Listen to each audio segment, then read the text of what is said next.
नमस्कार, देवभूमि समाचार में बहुत स्वागत है आपका। मैं हूं आपके साथ प्रियंका मिश्रा। बुलेटिन की करेंगे शुरुआत।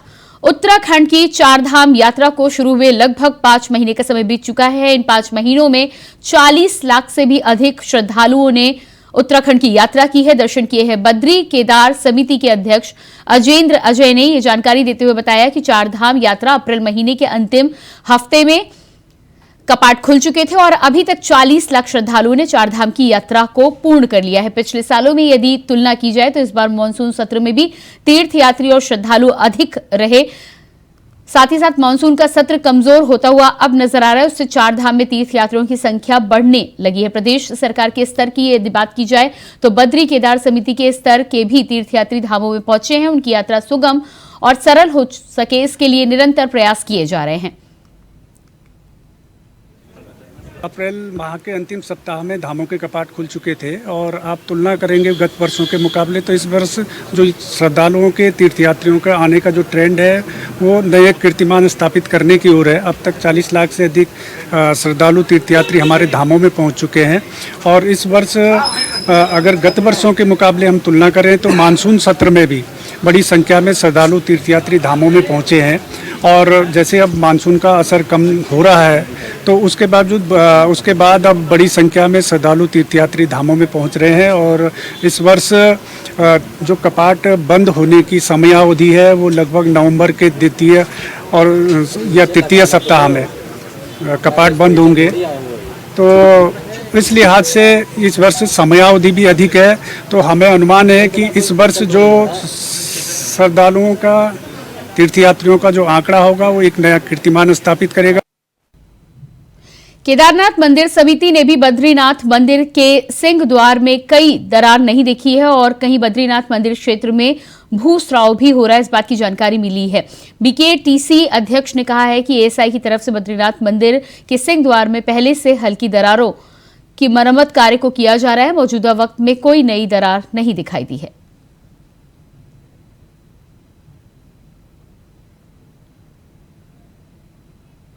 मंदिर के सिंह द्वार में कुछ हल्की दरारें थी जो वर्षों पुरानी हैं और गत वर्ष हमने शासन और पुरातत्व विभाग को इस संदर्भ में अवगत कराया था। पुरातत्व विभाग ने इसका अध्ययन किया और जो दरारें हैं उन पर ग्लास की टाइल्सें लगाई गई थी जिनसे कि आकलन किया जा सके कि इन दरारों में किसी प्रकार की हलचल है या उनकी चौड़ाई बड़ी है।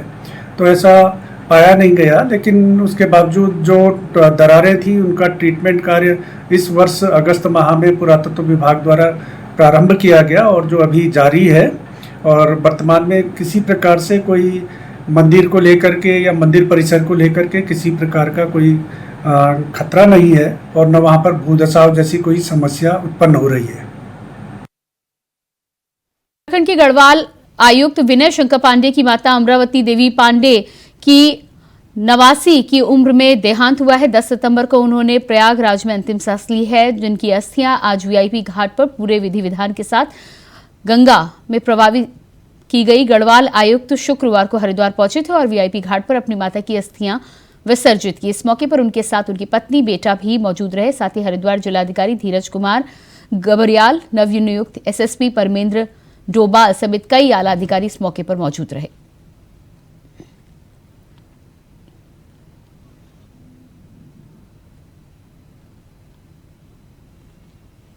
तो तस्वीरें आप देख पा रहे हैं, हरिद्वार की तस्वीरें हैं। बताया जा रहा है कि वीआईपी घाट पर आयुक्त पहुंचे थे, जहां पर उन्होंने अपनी मां की अस्थियों का विधि विधान पूर्वक विसर्जन किया। इस मौके पर कई आला अधिकारी और साथ ही साथ उनके परिवार के तमाम सदस्य मौजूद रहे।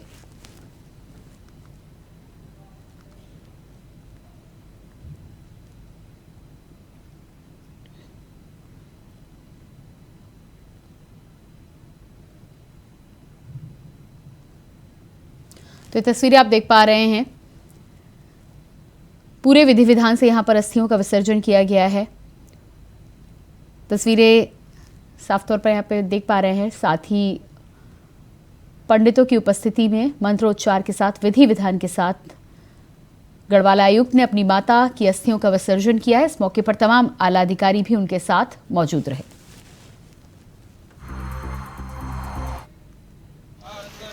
परिवार के सदस्यों की यदि बात की जाए तो परिवार के सदस्यों में गढ़वाल आयुक्त का बेटा और उनकी पत्नी भी इस मौके पर मौजूद रही।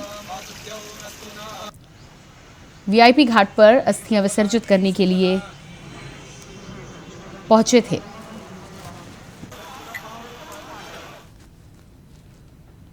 और इसके बाद बात करेंगे अगली खबर की। मौसम विभाग ने उत्तराखंड के 5 जिलों में भारी बारिश का अलर्ट जारी किया है। देहरादून, नैनीताल, चंपावत, चमोली, बागेश्वर जिलों में 4 दिनों के लिए भारी बारिश का येलो अलर्ट जारी किया गया है। इसके अलावा अन्य जिलों में हल्की से मध्यम बारिश की संभावना जताई गई है। मौसम विज्ञान केंद्र देहरादून के निदेशक डॉक्टर विक्रम सिंह के मुताबिक सभी जिलों के लिए 18 सितंबर तक के लिए येलो अलर्ट जारी किया गया है।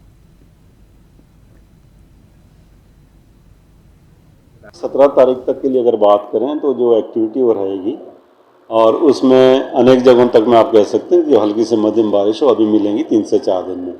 और एका दुक्का जो हैवी रेन है जैसे बागेश्वर है या इसी तरह देहरादून है और इधर नैनीताल देख लें तो इन डिस्ट्रिक्ट में एका दुक्का जगहों में हैवी रेन्स की भी इस दौरान संभावना रहेगी। और जो इंटेंस शावर वगैरह है वो थोड़े बहुत मिल ही रहे हैं तो इसलिए उसके लिए भी जो है येलो वार्निंग वो थोड़ा रखा गया है। और इसके बाद बात करेंगे अगली खबर की। चमोली गैरसैंण ब्लॉक के टेंटुडा क्षेत्र में भारी नुकसान सामने आया है। देर रात हो रही बारिश से भारी नुकसान यहां पर हुआ है। माईथान मोहल चोरी सड़क टेंटुडा के पास क्षतिग्रस्त हुई है, जहां पर 50 मीटर तक क्षतिग्रस्त सड़क मार्ग के तहत प्रशासन की टीमें लगातार मौके पर मौजूद हैं। मार्ग को खोलने की कवायद लगातार जारी है। तस्वीरें आप यहां पर देख पा रहे हैं। माईथान मेहल चोरी सड़क टेंटुडा के पास की सड़क और आसपास के इलाके क्षतिग्रस्त हुए हैं, जिनकी मरम्मत का कार्य लगातार चल रहा है। 50 मीटर तक ये सड़क मार्ग क्षतिग्रस्त हुआ है, जिसको लेकर अब मरम्मत का कार्य किया जा रहा है। मार्ग को खोलने की कोशिशें लगातार विभाग के द्वारा की जा रही है। लोगों के घरों में और गौशालाओं में मलबा घुस चुका है, जिससे स्थानीय लोगों को भी काफी दिक्कतों का सामना करना पड़ रहा है।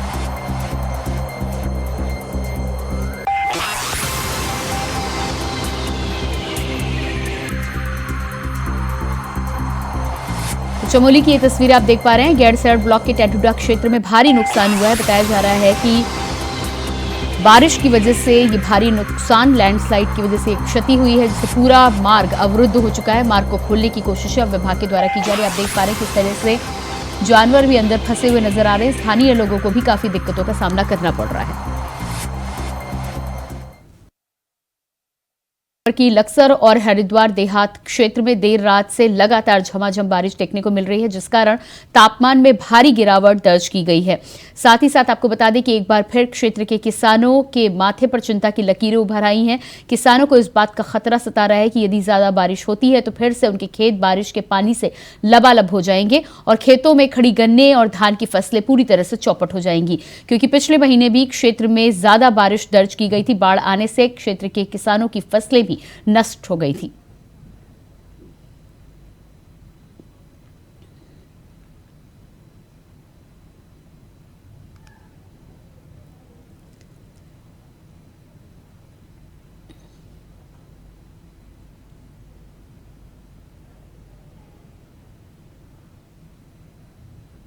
डोईवाला के रानी पोखरी थाना क्षेत्र के सूर्यघर झील के पास में एक युवक की नदी में डूबने से मौत हो गई है, जिसके बाद पुलिस मौके पर पहुंची।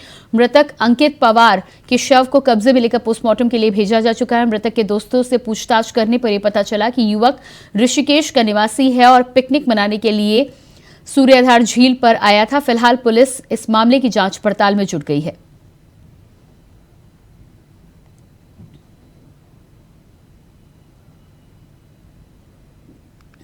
तो ये तस्वीरें आप देख पा रहे हैं डोईवाला की। ये तस्वीरें बताया जा रहा है कि पिकनिक मनाने के लिए एक युवक बाहर से यहां पर आया था।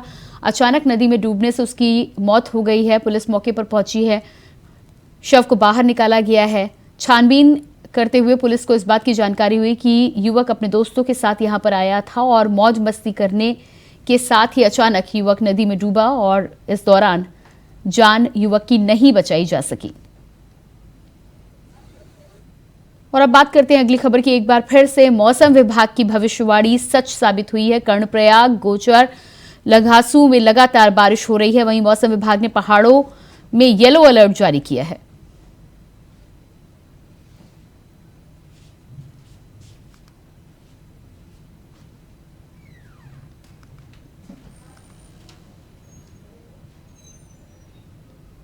तो तो तस्वीरें आप ये देख पा रहे हैं, कर्णप्रयाग की तस्वीरें हैं।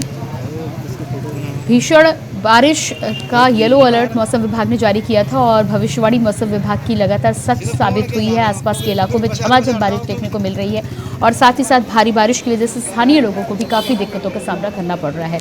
पहाड़ों पर बारिश को लेकर अगले 4 दिनों के लिए येलो अलर्ट जारी किया गया है।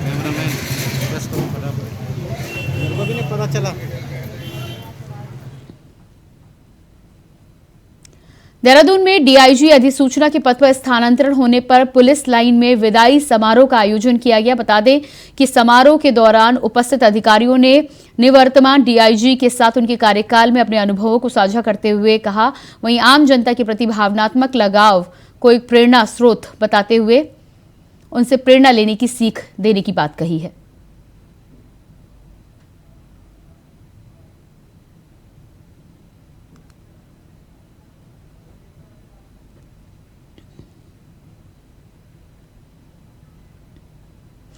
नगर निगम सीमा अंतर्गत शहर के डेंगू प्रभावित क्षेत्रों में नगर निगम के द्वारा कराए जा रहे फॉगिंग एवं कीटनाशक दवाओं के छिड़काव कार्य की समीक्षा के संबंध में अपर सचिव शहरी विकास नितिन सिंह भदौरिया ने नगर निगम के अधिकारियों के साथ एक बैठक की, जिसके बाद नगर निगम के द्वारा डेंगू की रोकथाम के लिए चलाए जा रहे सघन फॉगिंग अभियान एवं डेंगू के लार्वासाइडल दवा के छिड़काव के लिए पूर्व से बने रोस्टर का अवलोकन किया गया। अपर सचिव शहरी विकास ने निगम के अधिकारियों को निर्देशित किया कि फॉगिंग व लार्वानाशक दवाओं के छिड़काव के लिए मशीनों की संख्या को बढ़ाया जाए, साथ ही साथ उन स्थानों को चिन्हित किया जाए जहां पर लार्वा अधिक मिलने की संभावना हो सकती है।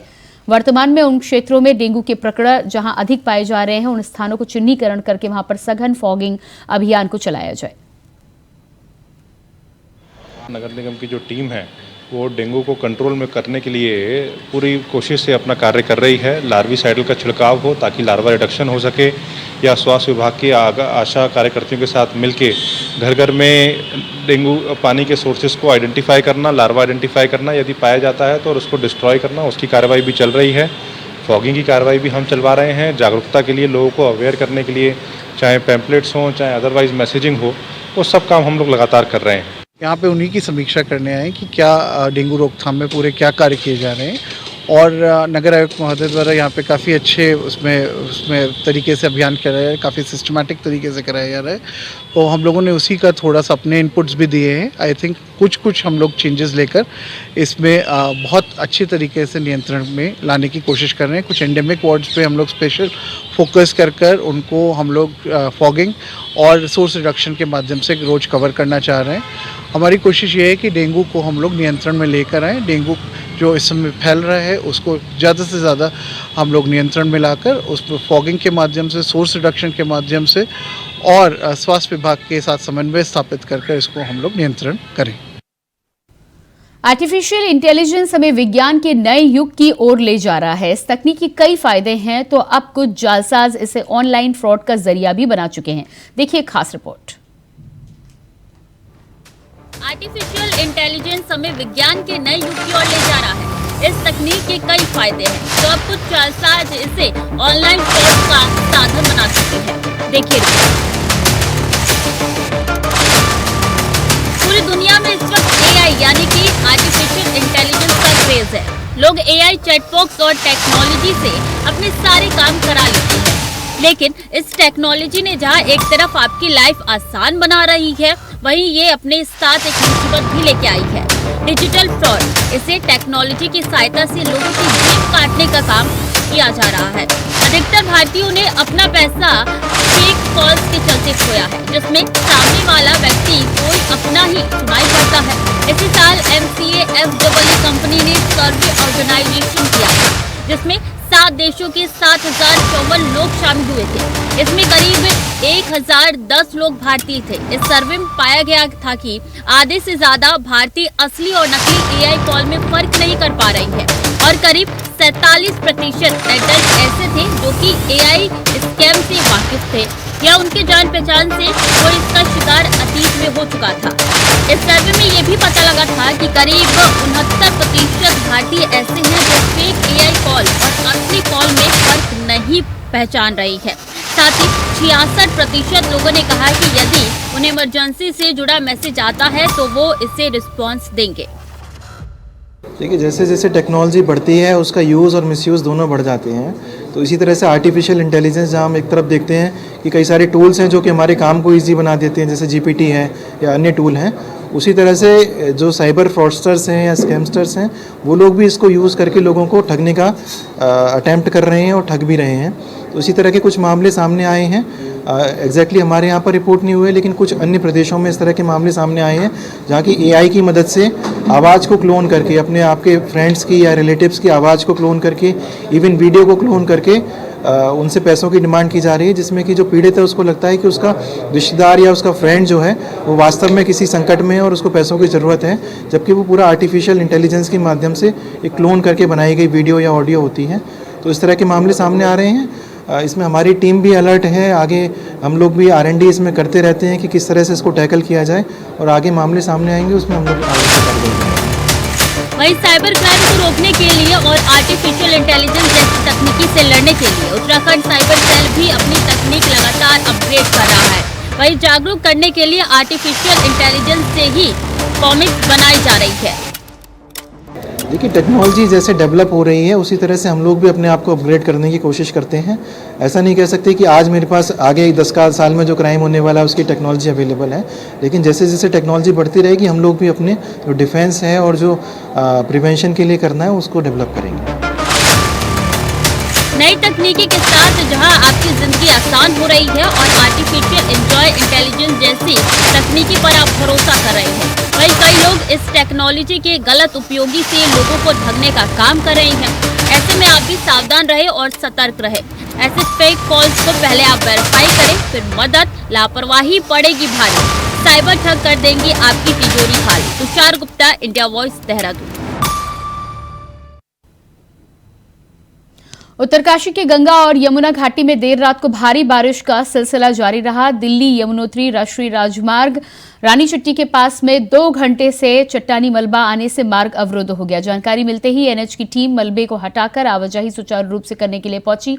आपको बता दें कि लगातार बारिश के कारण मलबा आने से जिले में दर्जन भर से अधिक मोटर मार्ग अवरुद्ध हो रहे हैं।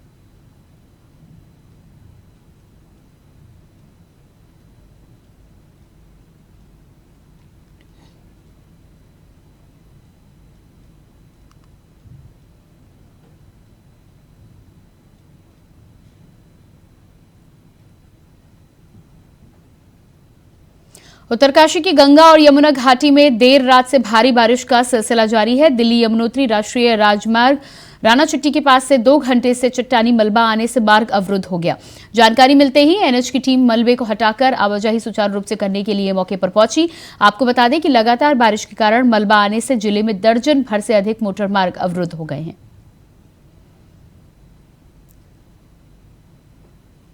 तो ये तस्वीरें आप देख पा रहे हैं, उत्तरकाशी की तस्वीरें हैं। बताया जा रहा है कि मलबा आने से लगातार इस तरह के कई हाईवेज ब्लॉक हो गए हैं, जिनको अब क्लियर करने का काम नेशनल हाईवे डिपार्टमेंट के द्वारा किया जा रहा है। उत्तराखंड में डेंगू का कहर भले ही आम जनता के लिए परेशानी का सबब बन रहा हो, लेकिन सरकार हर व्यक्ति को अस्वस्थ करते हुए नजर बनाती आ रही है कि उसकी परेशानी दूर की जाएगी। डेंगू के बढ़ते प्रभाव से अस्पतालों में व्यवस्थाएं पटरी से उतरती हुई नजर आ रही है। बीजेपी के प्रदेश प्रवक्ता सुरेश जोशी ने बताया है कि उत्तराखंड में राज्य सरकार की तरफ से आयुष्मान कार्ड के तहत डेंगू महामारी को भी चिन्हित किया गया है, जिससे आम जनता की परेशानियां भी काफी हद तक दूर की जाए। इसके अलावा राज्य सरकार हर उस काम को उठाने का काम कर रही है और योजना को लागू करने का काम सरकार के द्वारा किया जा रहा है।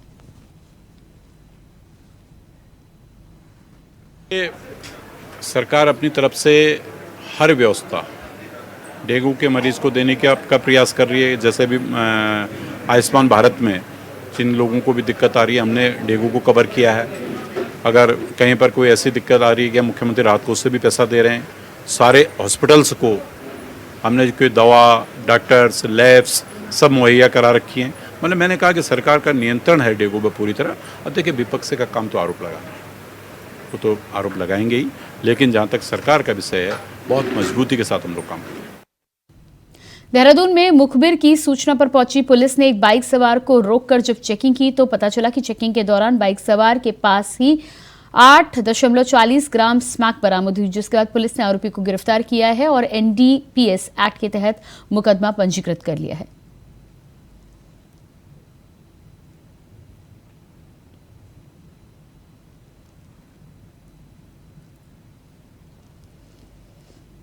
अगली खबर देहरादून से है, जहां पुलिस ने एक व्यक्ति को रंगे हाथों कच्ची शराब बनाते हुए गिरफ्तार किया है। बता दें कि आरोपी के पास से शराब बनाने में इस्तेमाल की जाने वाली सामग्री 5 लीटर कच्ची शराब बरामद की गई है। साथ ही शराब बनाने के लिए तैयार किया गया 200 लीटर वहन भी पुलिस ने नष्ट कर दिया है। आरोपी पर मुकदमा पंजीकृत कर उसके खिलाफ आपराधिक इतिहास को भी खंगाला जा रहा है।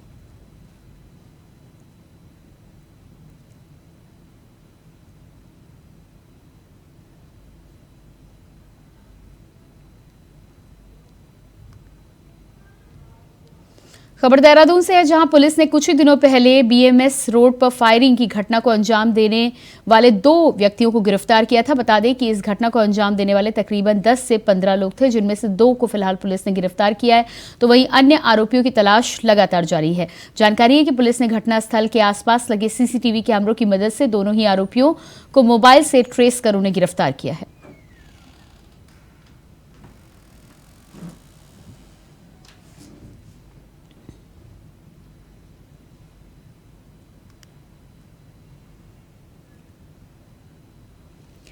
तो देहरादून में जेएमएस रोड पर फायरिंग के मामले में 2 आरोपियों को पुलिस ने गिरफ्तार किया है। माना जा रहा है कि इस पूरे मामले में 10 से 12 लोग संलिप्त थे, जिनको लेकर पुलिस की छानबीन की कार्रवाई अभी भी जारी है।